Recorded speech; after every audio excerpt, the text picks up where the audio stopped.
So on the week of the fight, I get influenced. I decide, all right, Paddy the Baddy's gonna win. He's younger, he's gonna get him to the ground. Though he hasn't shown us stand-up fighting, I bet he's got it. And his ground and pound was incredible. And Justin Gaethje and Michael Chandler are very similar fighters. Very similar resumes. They have very similar accomplishments. They're very similar in their skills and their abilities. And when they went out there and fought themselves, it was a wildly competitive and back and forth match. Paddy went right through Chandler. The final outcome already detonated the division because this fight didn't just crown a winner, it cracked trust itself, and now everyone's pretending it didn't happen. So rewind with me, because before the gloves touched, there was something wrong in the air, wrong in Justin Gaethje's eyes, wrong in the way the week twisted.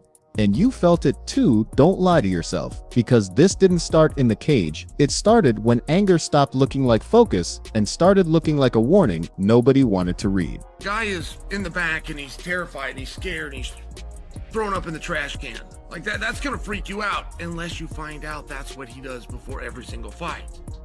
Unless you find out that, this guy is always terrified and this is all part of the process. And after he does that is when he puts his gloves on and begins his warm-up, and then he changes over into his sponsor's t-shirt. Like if it's a normal part of the process, okay, but Justin Gaethje's wasn't. Like, he was abnormally angry.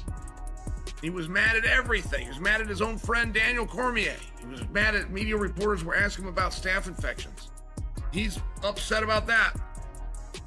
Justin Gaethje didn't just show up intense, he showed up radioactive, snapping at media, snapping at friends, snapping at Daniel Cormier of all people. And when a veteran who's seen everything looks uncomfortable standing next to you, that's not hype, that's an alarm. And nah, this can't be real, because this wasn't war mode. This was something boiling over. And here's the part nobody wants to say yet, but will later. Someone in that room knew more than they admitted. He was mad at everything. He was mad at his own friend Daniel Cormier. He was mad at media reporters were asking him about staph infections.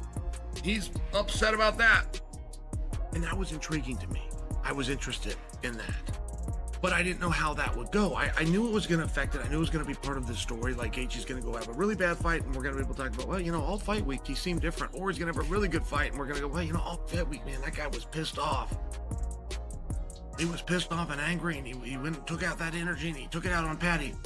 So, one thing that Gaethje is a master of being able to do, even if the fight goes against him, the Max Holloway fight went against him. Then the staff whisper started creeping in, quiet at first, then louder, and suddenly you're not just asking how sharp he looks, you're asking if he should even be cleared. Because fighting sick isn't toughness, it's endangerment, and if you think that doesn't change the stakes, you're kidding yourself. Because the moment health becomes a question, the entire fight becomes contaminated. And trust me, someone is hiding something here, you can feel it. Took it out on Paddy.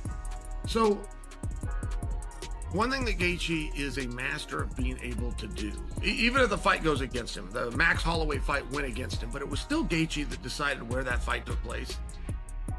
Gaethje's wrestling is usually used for anti-wrestling. It's used for defense, to keep a fight standing up. But either way, because of that ability, Gaethje does usually, outside of his fight with Khabib, I can't think of an exception, as a matter of fact. I can't think of an exception to where a fight with Justin Gaethje took place in a realm that Gaethje didn't specifically allow it to take place in. So they're out there fighting. And Paddy Pimblett walked in expecting a fight, not a psychological minefield, and people act like mental warfare is part of the game. But there's a line where intimidation becomes distortion, and when one side is calm and the other looks like he hasn't slept. In days you're not watching chess anymore, you're watching volatility. And I'm telling you right now, this imbalance mattered more than any jab or takedown attempt later. It's illegal because it would stop wrestling from taking place. Now, next in line for as hard is if you're going backwards. If the guy is pressuring you and you're backing up. Now, you'd rather have that as a wrestler because you could change your motion and come to him. But it's still difficult, and it's still the second most difficult thing. That's what Justin was doing. He was backing him up.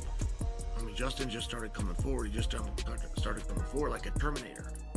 And there's a number of guys that do that or try to employ that strategy. They just don't have the lungs and the gas tank When the cage door shut, Gaethje didn't just pressure forward, he marched like he was exercising something, backing Paddy up step by step, cutting angles, draining space, and commentators screamed vintage while ignoring context. Because vintage doesn't usually come with this much chaos attached. And ask yourself why nobody wanted to slow this down and look closer, because slowing it down might expose something ugly. With the left, but it's harder.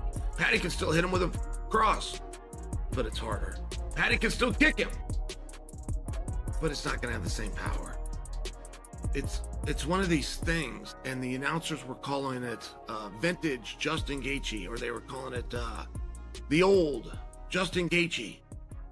And those things could be very well, those things could be good arguments. It's just, it implied that somewhere in between here, we have lost that Justin Gaethje, and we haven't. That's the same Justin Gaethje that Max fought.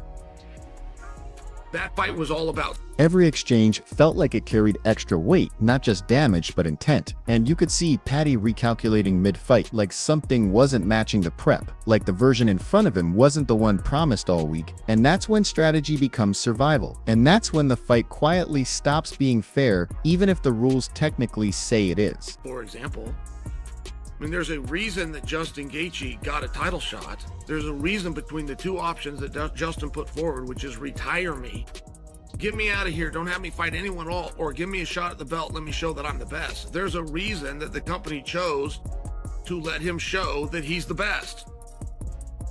So, vintage Justin Gaethje, yeah, that's a fair statement. Old Justin Gaethje, yeah, that's fair.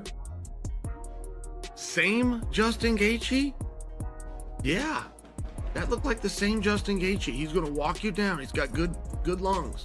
People praise control and say Justin dictated where the fight happened. And that's true, but control without context is a half-truth, because when control is paired with unanswered questions about mindset and health, it stops looking clean. And you don't need conspiracy to feel unease. You just need pattern recognition. And the pattern here is screaming louder than commentary ever will. The best place to look for who should Conor face is the loser of Paddy versus Gaethje. So now the most eligible opponent for Conor McGregor, in my opinion, just became Paddy the Baddy. There's some food for thought. I don't believe that Conor's going to make 155 pounds. I don't believe that Conor has an interest in making 155 pounds. Would you take somebody like Paddy, a clear contender, a top guy at 155 for one night, and move him to a different weight class? Call it a catch weight, 168. Call it a real weight, 170. Would you do that? Here's where it really twists, because even as Gaethje dominates, there's this feeling that the sport itself is being dared to intervene. Like, how far can I go before someone stops me? And when nobody does that, silence becomes permission, and that permission echoes forward into every locker room, watching, learning, adjusting, and yeah, that should scare you. They'll tell you this was simply elite pressure beating youth. But that's the easy story, the sellable one, the one that avoids uncomfortable follow-ups. Because if you ask whether emotional instability and possible illness played a role, then suddenly the result isn't just a win. It's a question mark with muscles and nah. That's not something they want trending. And don't miss this part, because it matters later. Paddy didn't break, didn't fold, didn't mentally crumble, which ruins the narrative they wanted. And now that resilience becomes dangerous for the future, because if this kid survives chaos like this, then what happens when he gets a clean buildup? Because trust me, someone upstairs is already recalculating plans quietly.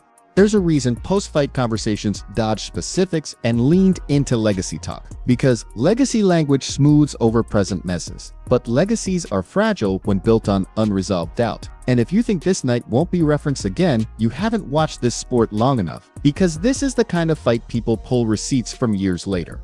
I keep hearing same Justin Gaethje repeated like a shield, but repetition doesn't make it true. And if this was the same, then why did it feel different? Why did veterans raise eyebrows instead of fists? And why did everything around the fight feel louder than the fight itself? Because here's the thing, nobody's admitting yet, sameness doesn't usually come with this much smoke.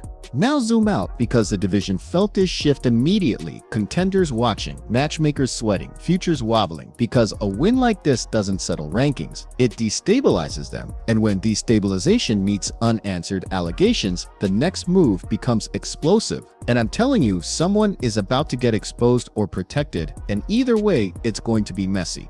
People already whispering about who deserves the next spotlight, and it's wild that the loser might walk away cleaner than the winner, because optics matter. And right now, optics are bleeding. And if you don't think that affects negotiations, bonuses, and opportunities, then you're not paying attention, because this sport runs on perception as much as violence. Dana White hasn't said what you think he should say yet, and that silence isn't empty, it's loaded.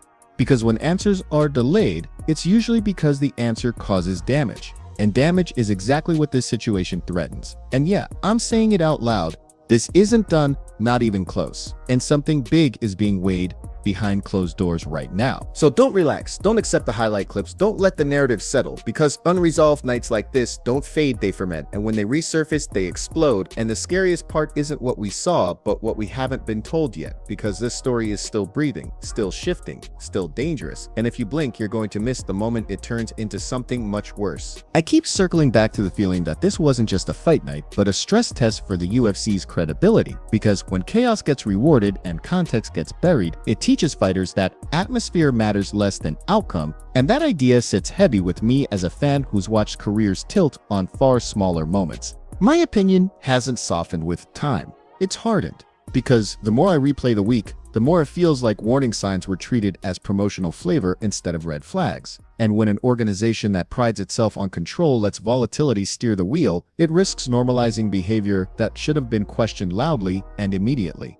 What bothers me most is how quickly the conversation rushed to technical praise without holding space for accountability, because yes, pressure and pace win fights, but they don't erase the responsibility to show up professionally, and pretending those things are separate is how the sport slowly loses its moral footing.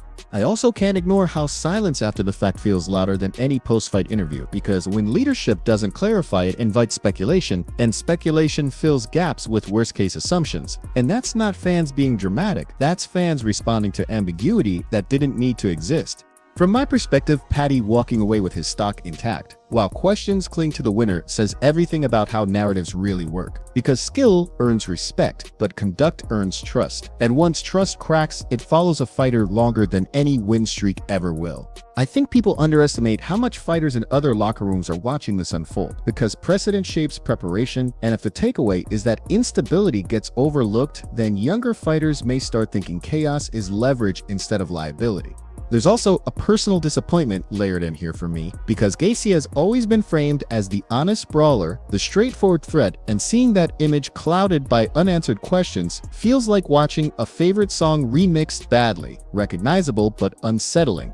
When analysts call this vintage, I hear nostalgia doing damage control, because vintage implies comfort, and this night was anything but comfortable, and leaning on familiar labels is easier than admitting something felt off, even if you can't prove it cleanly.